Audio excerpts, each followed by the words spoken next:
Welcome back to another technical deep dive here in the debug zone. Today we're tackling a big question and breaking it down with insights from other users. Hopefully this clears up some misconceptions and helps you get the answer you need. So buckle up, stay a little curious, and let's jump right in.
And that's a wrap.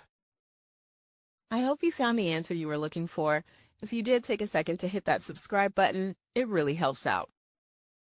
And let me know in the comments which solution worked best for you. See you next time in the debug zone.